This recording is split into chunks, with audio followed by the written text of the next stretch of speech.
Ada problem yang dihadapi manusia dalam hidupnya. Problem paling dasar, dan ini paling mudah dipahami. Tadi kan manusia itu ingin transenden, ingin melepaskan diri dari kebinatangannya, ingin bebas menata hidupnya, mengkonstruksi dunia ini versinya. Nah, sejauh manusia ingin bebas, ada bandul terbaliknya. Semakin dia bebas, semakin dia kesepian. Jadi jangan salah, kalau kamu mengejar-ngejar kebebasan, nanti ada efeknya apa? Begitu kebebasan kamu dapat, kamu akan kesepian. Kenapa? Yang namanya bebas itu kan berarti tidak terkait dengan yang lain. Tidak ada yang ganggu, tidak ada yang menghalangi, tidak ada yang ngatur-ngatur. Itu kan berarti apa? Kamu lepas dari yang lain. Kalau dulu secara awal manusia itu kan lepas dari alam. Termasuk nanti bebas itu kan kamu tidak mau diatur orang, tidak mau, kamu ingin ngatur sendiri hidupmu. Efeknya apa? Kamu akan kesepian. Jadi less freedom, greater connectedness. Kebebasanmu berkurang, biasanya koneksimu semakin kuat. Orang lain itu kan menghalangi kebebasanmu. Makanya katanya Sartre itu kan hell is other people. Jadi semakin ada orang, kamu semakin tidak bebas.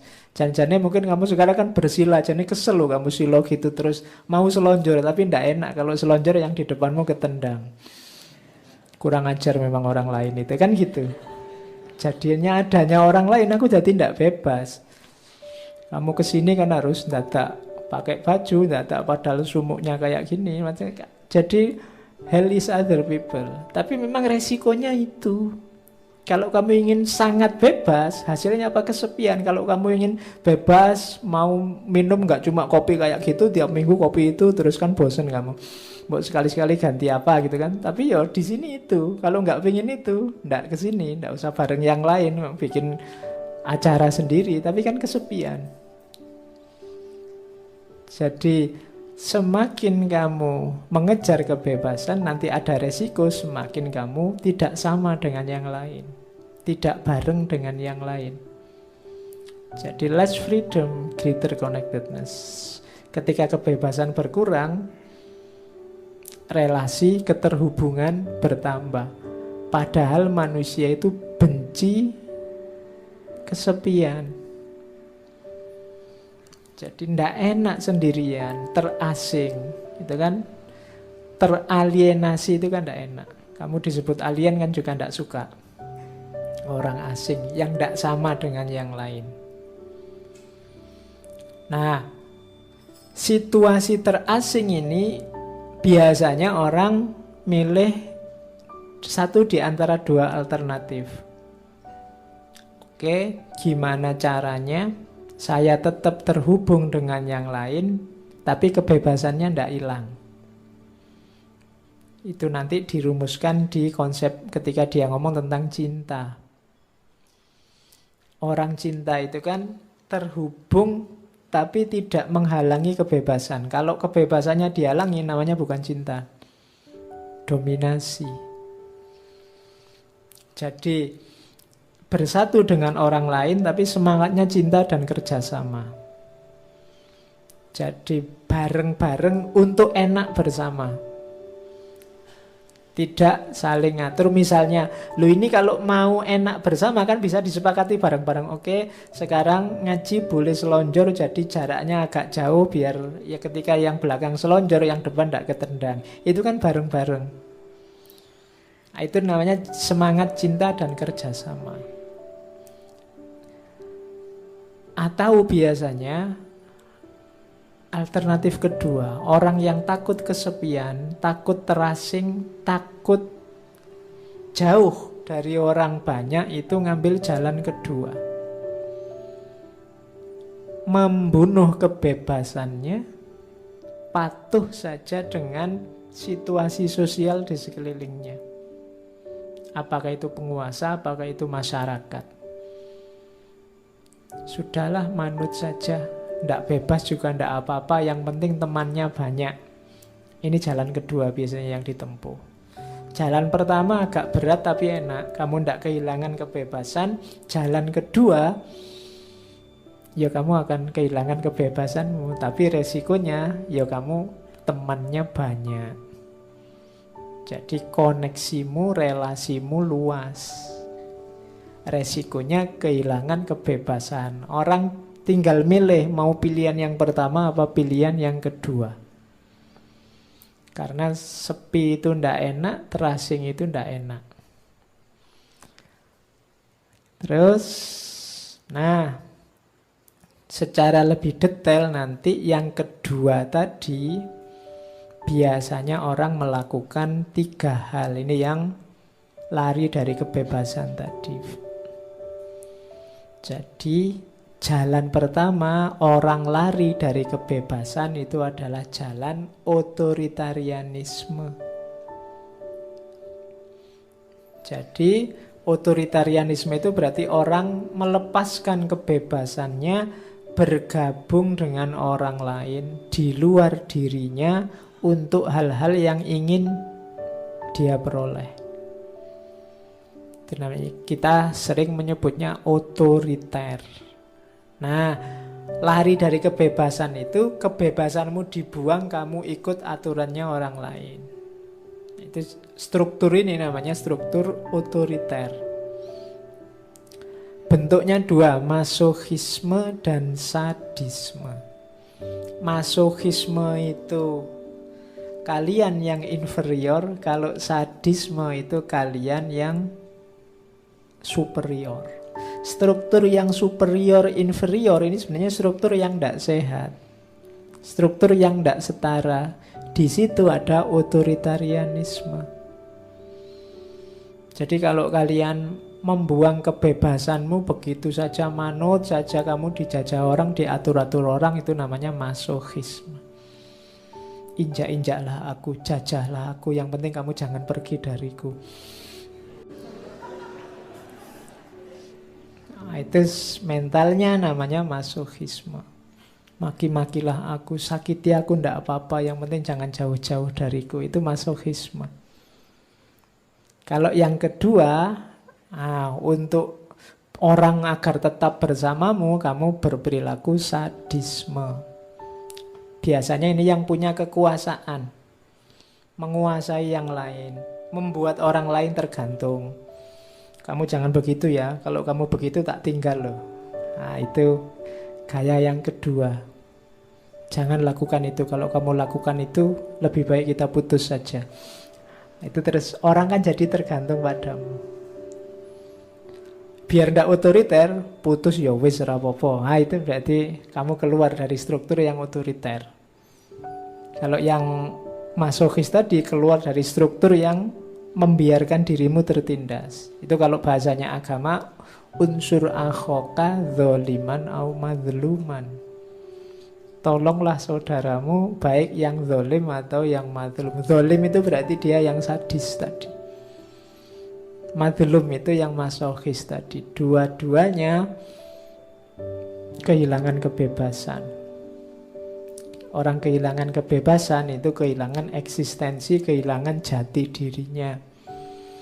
Maka untuk bahan evaluasi kamu cek ya, dalam hal apa kamu tergantung sama orang lain, tidak bisa keluar dari jeratannya orang lain. Berarti kamu ada di struktur tadi. Struktur yang ada superior, ada inferior. Jangan-jangan kamu yang superior, yang lain inferior, atau kamu yang inferior, kamu sedang tunduk pada kekuatan yang kamu anggap superior. Nah, ini kemungkinan dirimu akan kehilangan eksistensi jati diri. Yang kedua, ini lebih dahsyat lagi daripada otoritarian, namanya destruktif. Kalau ini ngerusak. Jadi orang yang karena terganggu kebebasannya, dia ingin lari dari kebebasan, tidak dengan cara menjalin hubungan. Kalau menjalin hubungan kan tadi jadinya otoriter. Ini dengan cara merusak. kamu tadi kan sendirian, merasa terasing. Nah ini kalau orang destruktif, caranya apa? Menyakiti orang lain atau berusaha menyingkirkan orang lain. Rumusnya apa? Kalau tidak ada orang lain, aku tidak akan bisa tersakiti. Selama ini aku kan sakit gara-gara orang lain. Orang lain yang maki-maki aku, membuat aku tidak bebas, membuat aku sumpek, membuat aku tidak berdaya. Maka solusinya apa? Buang semua orang lain, hancurkan orang lain. Nah, itu mekanisme destruktif.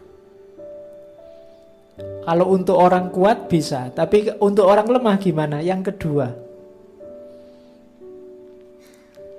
yang dihancurkan dirinya sendiri.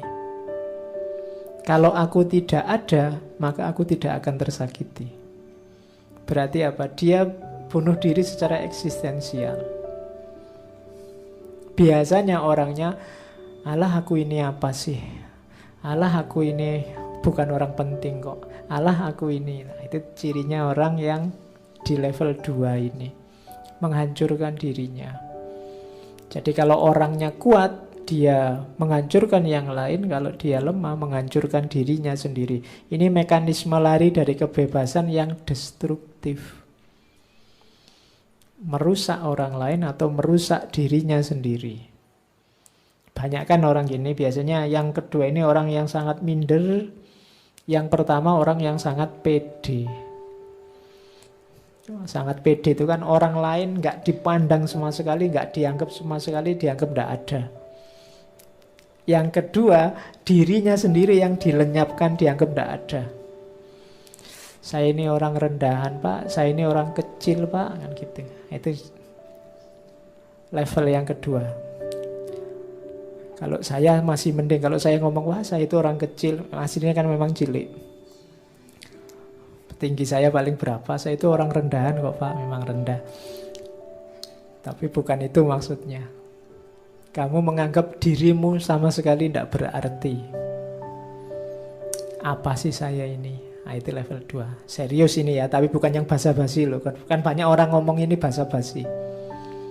Wah, Mas hebat sekali. Alah, apa sih saya ini?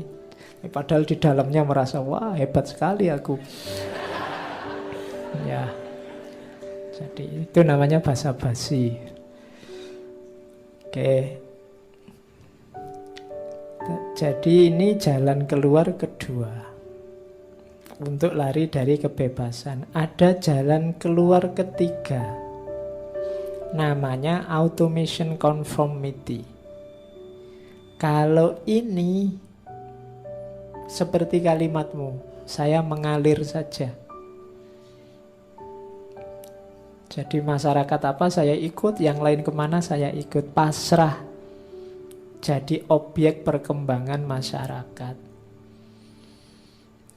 Orang ini aman dia, karena mengalir maka dia di masyarakat juga nyaman, aman. Dengan dirinya sendiri juga nyaman, aman. Cuma resikonya dia kehilangan jati diri. Sering saya bilang bahwa orang yang hidupnya di tengah kerumunan, ya dia akan jadi kerumunan. Identitas individualnya hilang. Kamu tidak dilihat. Yang dilihat yang unik. Kan orang lihat itu selalu yang unik, yang satu. Tapi yang kerumunan tidak dilihat. Kamu ikut demo apa bareng-bareng itu kan kamu tidak dilihat. Yang dilihat ya kerumunannya. Kamunya hilang. Jadi itu namanya automation conformity. Kamu manut saja dengan lingkunganmu. Orang mengidentifikasimu tidak sebagai dirimu, tapi sebagai identitas kerumunanmu. Itu kayak tadi ya. Ketika rootedness tadi kamu, oh saya ini pro sana pak. Saya ini orang yang grup sana pak. Saya ini, itu identitasmu, identitas kerumunan. Bukan identitas individual. Jadi lari dari kebebasan di yang ketiga ini kamu aman, tapi identitasmu hilang, kehilangan diri sendiri. Jadi tiga hal ini, automation conformity, destruksi, otoritarian, Ini cara manusia melarikan diri dari kebebasan. Katanya siapa orang merindukan kebebasan. Dalam kenyataannya banyak orang justru lari dari kebebasan. Karena memang resikonya kebebasan itu kesepian. Kamu jadi orang yang sendirian. Cuma orang unik itu ya orang yang diingat.